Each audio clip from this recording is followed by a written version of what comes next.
We are continuing our coverage of 1 year after Hurricane Ida, and joining us now is Guy Mcinnis, the parish president from St. Bernard. And this was not the worst storm you guys have seen, but you did see a lot of damage. We did, Eric. You know, we respect every storm that comes and towards St. Bernard Parish. And outside of our levee system, it was devastating. For a while, it stopped commerce. It stopped people from being able to get to their homes. We had a lot of silt that came over our protective ring levees. And actually, we're still working on our navigable waterways outside of our levee system. The Wyclosky Bridge, we just got it back in operation last week, if you can believe that, from Ida. It really got damaged a lot. So all of that came back. But inside of our levee system, you know, Zeta knocked us pretty hard about a year before that.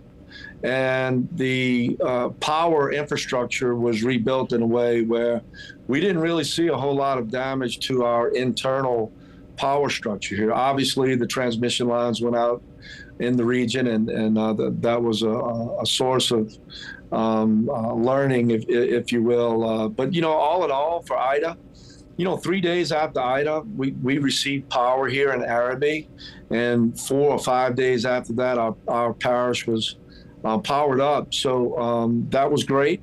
People were able to come back home, but the resources available in our grocery stores and our restaurants took a while to come back. And of course, since we were the only ones with power around the region, we had long lines at the gas pumps with people coming home with generators and so forth. But are you guys close to back to normal? We are, Eric. Like I said, the Wyclosky Bridge is up and running. Our navigable waterways, we're still working on them, but our oyster fishermen and commercial fishermen are working. You know, we're just now cleaning up from the tornado that hit us in May. Yeah, and then that was worse than the damage in from Ida. It was. You know, you know, you don't know it's coming, and all of a sudden you have about 200 homes that are totally destroyed. 90 of them had to be, I believe 45 had to be demolished. And our citizens working through all of the insurance problems again. But I could tell you the difference between FEMA, the Stafford Act and meeting all of those guidelines and working directly with the governor and GOSEP with the state of Louisiana and not having to live up to those guidelines.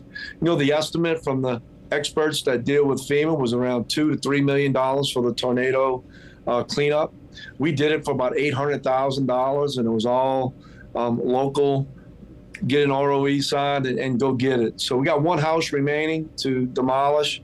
But all in all, everything is good, Eric. We're preparing for the worst here and, trying to pray for the best every day. Well, let's hope this hurricane season stays a quiet one. Yeah. All right. Yeah. We all hope so. We all hope that. All right. Guy Mcinnis from St. Bernard, thanks for joining us. God bless. Well, not only is St. Bernard Parish working to recover from Ida, but as Eric mentioned, the Araby community is trying to rebuild from a tornado earlier this year. There is assistance available for people who need to help to rebuild their homes. Time is running out to apply for aid, though. We have a link to more information on our website, wwltv.com. Just look under the links tab.